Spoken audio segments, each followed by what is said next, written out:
महाराष्ट्र और झारखंड का विधानसभा चुनाव संपन्न हो चुका है। सभी लोगों की निगाहें 23 तारीख पर टिकी है, यानी 23 नवंबर पर टिकी है और उसी दिन जो है रिजल्ट आना। उसी के साथ साथ उत्तर प्रदेश के 9 विधानसभा चुनाव में भी बाई पोल हो चुका है, यानी बाई इलेक्शन हो चुका है। मगर जो तस्वीरें सामने आ रही है उस तस्वीरों ने इलेक्शन कमीशन के भूमिका पर सवाल उठा दिए हैं, इलेक्शन कमीशन के ट्रांसपेरेंसी पर सवाल उठा दिए।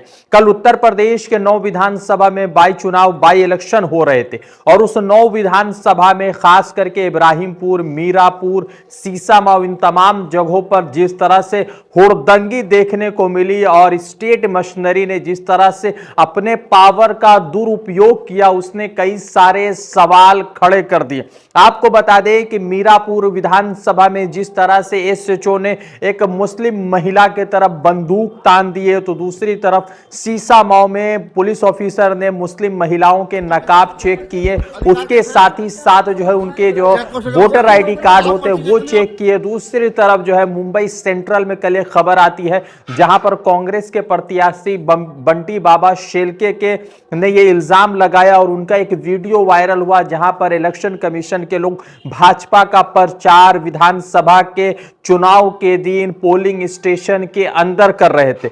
आपको इन तमाम चीजों पर जो है तफसील से बताते हैं और बताते हैं कि अखिलेश यादव ने क्या कुछ किया है और उसके साथ इलेक्शन कमीशन ने क्या कुछ निर्णय लिया है।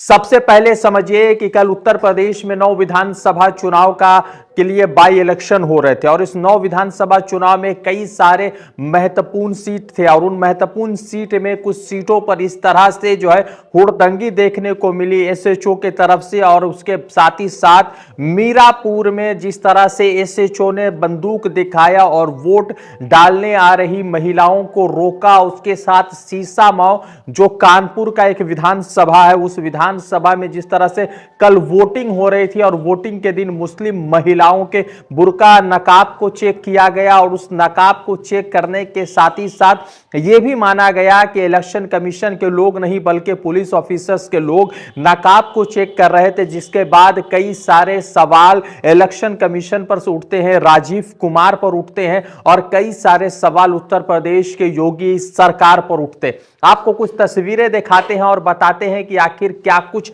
और हुआ है जिसने कई सारे सवाल खड़े कर दिए। आप समझिए कि कल मीरापुर में विधानसभा चुनाव था, कुंदरकी में था, सीसामाऊ विधानसभा में था और इन तमाम जगहों पर खास करके मीरापुर में, उसके साथ सीसामाऊ में जहां पर मुसलमानों की एक बड़ी तादाद है, बड़े प्रतिशत है वोट प्रतिशत, वहां पर जब मुस्लिम महिलाएं वोट करने के लिए जाती हैं तो उनका नकाब चेक किया जाता है और पुलिस ऑफिसर द्वारा चेक किया जाता है और उनके जो है वोटर आईडी कार्ड को चेक किया जाता है। मगर सवाल महत्वपूर्ण यह है कि police officer voter ID card check नहीं कर सकता, चूंकि इलेक्शन के दिन इलेक्शन कमीशन की जिम्मेदारी होती है और उसी के अंतर्गत पूरा काम होता है। मगर जब स्टेट का पूरा चुनाव होता है तब पूरी पुलिस जो है इलेक्शन कमीशन के अंतर्गत काम करती है। मगर बाई इलेक्शन में ऐसा नजारा देखने को मिला जिसने इलेक्शन कमीशन पर कई सारे सवाल खड़े कर दिए। आपको बता दें कि इसी के साथ महाराष्ट्र के शिरडी में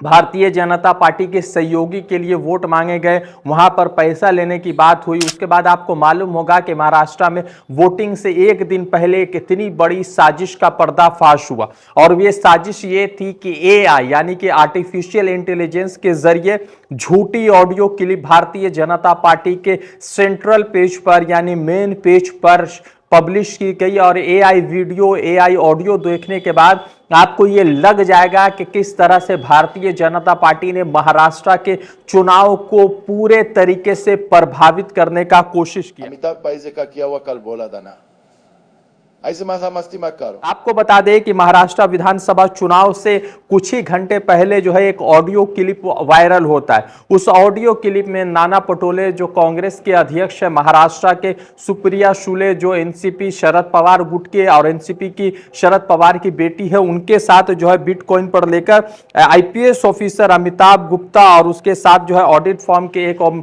एम्प्लॉय है जिसका नाम है गौरव मेहता, उन दोनों के बीच में बातचीत होती है और ये एआई जनरेट जनरेटेड ऑडियो होता है जिसको भारतीय जनता पार्टी ने सच्चा समझकर सोशल मीडिया पर शेयर किया, अपने पेज पर शेयर किया। मगर जब हकीकत जानी गई और हकीकत से रूबरू हुआ गया तो उसमें यह पता चला कि ऑडियो क्लिप जो है पूरा फेक था और इस ऑडियो क्लिप का सच्चाई से कोई लेना देना नहीं था। तो यानी कि भारतीय जनता पार्टी चुनाव जीतने के लिए हर हथकंडा अपनाने को तैयार थी और शायद ऐसा ही कुछ हुआ है। इसीलिए तमाम ओपिनियन पोल, एग्जिट पोल में भारतीय जनता पार्टी की एक बड़ी बढ़त जो है दिखाई। बाद आते हैं दो बड़े महत्वपूर्ण खबरों पर। पहला खबर आपको बताते हैं जो है मीरापुर का। मीरापुर में कल विधानसभा चुनाव हुआ, बाई इलेक्शन हुआ। मीरापुर में मुस्लिम इलाके में एसएचओ ने बंदूक दिखाई, बंदूक तान दी और उसके बाद जो महिलाएं वोट करने आ रही थी उन तमाम महिलाओं को रोका गया।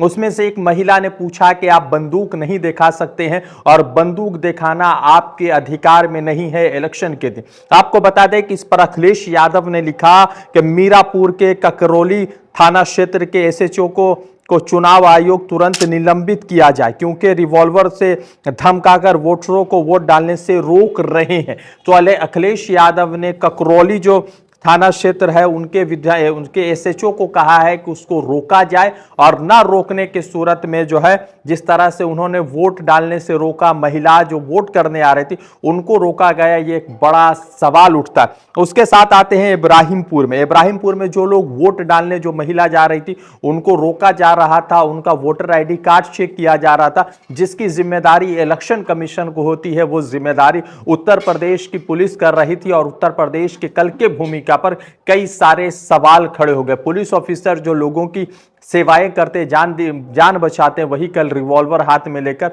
महिलाओं को धमका रहे थे, मुस्लिम महिलाओं को धमका रहे थे। उस पर अखिलेश यादव ने लिखा कि इब्राहिमपुर में वोट डालने से रोकने के लिए महिलाओं के साथ अभद्र व्यवहार एवं भाषा का प्रयोग करने वाले एसएचओ के खिलाफ तत्काल निलंबित की कार्रवाई हो। अब देखना यह है कि इन तमाम घटनाक्रम के बाद 7 पुलिस ऑफिसर को जो है सस्पेंड किया गया, मगर निलंबन किसी भी पुलिस ऑफिसर का नहीं हुआ है, जो एक बड़ा सवाल खड़े करता है। अब देखना यह है कि इलेक्शन कमीशन की साख पर तो पिछले 2014 से लगातार दाग लग रहे हैं, तो इस साख पर जो दाग लगा है उस साख को बचाने के लिए इलेक्शन कमीशन क्या कुछ करता है। रजा अंसारी की रिपोर्ट, द इंडियन खबर के लिए। द इंडियन खबर, सच आपके सामने।